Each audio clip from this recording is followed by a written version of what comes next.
Hi everyone. Um, Pleasure to be here today, learning quite a lot about e-scooters and all the different factors to take into account. So what I would like to do in this brief presentation today is outline some of our ideas in order to develop an acoustic vehicle alerting system for the detectability of e-scooters. So the first thing to say is acknowledge our research team. So this project is called by myself and my colleague Andrew Elliott, and also we have a comprehensive team dealing with different issues needed to address. So we have people looking at how to generate sounds out of the e-scooter, out of the operation of the e-scooter, and that's my colleague Andrew Elliott, Connor Wilhelm, and Duncan Williams. And also, once we are generating the sounds, we have people looking at how those sounds would be perceived and what might be the performance of those sounds in order to increase the detectability of the scooters. And that's myself, Lara Harris, Susa, Rory, and Bernard here. So the first thing to say is all of you are suggesting the substantial benefits of e-scooters. So I won't say any of that. What I would like to introduce is what people dealing with noise is usually doing is bringing some constraints and some problems. So basically, one of the main issues with the operation of e-scooters in cities, and especially in areas where we have a substantial amount of pedestrians, is the detectability of those vehicles in order to ensure safety for both the rider and also the pedestrians. So that's the main motivation of major manufacturers to investigate how to develop a warning system, an acoustic warning system for these vehicles. Just checking on the chat, I've seen that there are some questions about sensitive groups, and we are completely agree with that. So basically, in terms of the pedestrians, we have especially sensitive groups in blind or partially sight people, which they will rely mainly on acoustic features in order to detect those vehicles. At the same time, we might have hearing impaired people. So how this warning system is working. So I guess the question is whether these acoustic warning systems would be the solution. Probably it will help in order to increase detectability, but they will need to, our understanding, our thinking is that there will need to be something else, probably some visual cues or something like that in order to, or tactile, in order to ensure the detectability of those vehicles. So this is a project we are just starting, and this is going to be a short-term project. It's going to be mainly a feasibility study, but I'd like to discuss very briefly some of the technical challenges we have in order to produce or develop this acoustic warning system. So the first thing to say is we need to generate a signal, and that signal needs to have some requirements in terms of sound power level. So what is the magnitude of the stimulus we are generating? Frequency range, as we will see later on. Frequency content. So we will basically generate a signal that is easily perceivable or noticeable by pedestrians, and also directivity in order to the pedestrian being able to detect the direction the scooter is coming from. So a few things to say, or some questions. Do we have to generate a continuous signal, or are we just generating an even base acoustic signal?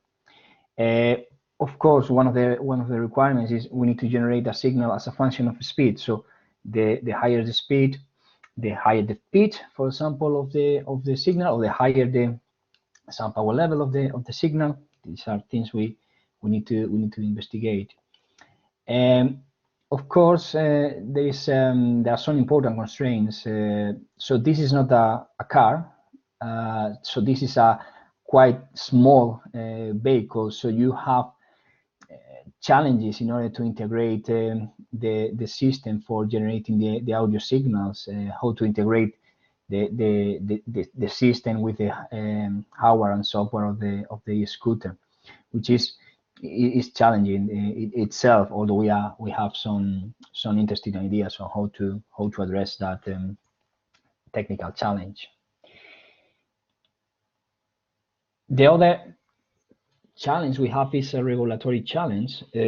So far we have regulation for transport vehicles, which our understanding is that they were derived for cars. So are these regulations optimized for e-scooters? This is something we might need to look at in the future. So thinking of what we have there in terms of acoustic warning signals systems, we have a regulation in the US and in Europe. So as you can see in this table, and without entering in much detail, so basically we need to generate signals up to 20 kilometers per hour in Europe, 30 kilometers per hour in the US. All the thing is we need to basically have a certain frequency frequency characteristics in the sound we are generating. Both approaches are quite similar. So at the end of the day, we need to ensure the noticeability of the vehicle. So we need to create tones, and tones, I mean, basically you hear a tone when you hear an alarm. So basically we need to produce tones at different parts in the frequency spectra in order to increase that noticeability. Usually we need to produce a tone in the low mid frequency and in the mid high frequency region. The sound vehicle in stationary conditions, Europe doesn't require that. US, yes. And pitch shifting is mandatory in Europe. Pitch shifting is another way of making the vehicle more noticeable. Pitch shifting means that if you, for example, if you increase the speed of the vehicle, the pitch changes. So, which is again one of the features to increase noticeability. This slide is just presenting one of the tables showing an example of how to comply with this regulation. This is for the US regulation. So as we can see here, so we have usually third octave bands frequency. So we have frequency bands. This is the minimum dBs, the minimum dBs we need to produce in each of these frequency bands. So as you can see here,